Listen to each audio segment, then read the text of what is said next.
सूर्या एवढ्यात काय झालं? लय नाराज असतो राव आज तर पार वावरात आलाय. काय नाही रे भावांनो, जरा एक निर्णय मध्ये आहे ना जरा चूक झालेली आहे माझ्या, त्यामुळे जरा मी अडचणीत आलेलो आहे. त्याच्यामुळे मला ही गाडी विकायची होती रे. काय गाडी? ही बुलेट होय? अरे तू त्याला का किती कष्ट करून गाडी घेतली. काय करणार रे, मस्त कष्ट करून घेतली होती, पण आता वेळच अशी आली ना, मग विकावंच लागन का. तू आता ड्रीम होत ही, ड्रीम गाडी आहे तुझी तही. अरे हो रव्या, मला पण माहिती आहे, पण मला लय अडचण आहे रे. मला कसल्या परिस्थितीत गाडी विकायची. सूर्या पार गाडी विकायची वेळ आली, अशा काय चुका करून ठेवल्यात? विर्याला लय पैशाची गरज होती, मग मी एक जणाकडून घेऊन दिलेले इथं, पण विर्याकडे आता पैसेच नाहीत.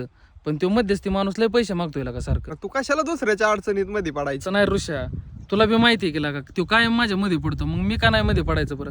जर तो माझ्या अडचणीच्या काळात येतोय म्हणल्यानंतर मग मी जाणं गरजेचंच आहे ना. कसं रा असं म्हणलं? आता काय आहे, तू त्याच्या मध्ये पडलाय म्हणल्यावर आता आम्हाला तुझ्या मध्ये पडावं लागणार आहे ना. म्हणजे काय नाही, आम्ही दोघं मिळून तुला पैसे देतो, गाडी काय विकायची गरज नाही. आणि परत असं गाडी विकायचं नाव नको काढू. एखादा आम्हाला सांगतंय लागला लगेच गाडी विकायला. ए बाबा चुकलं माझ्याकडून बाबा, बस का. सॉरी बरं का तुम्हाला नाही सांगितल्याबद्दल. चला येतो मी.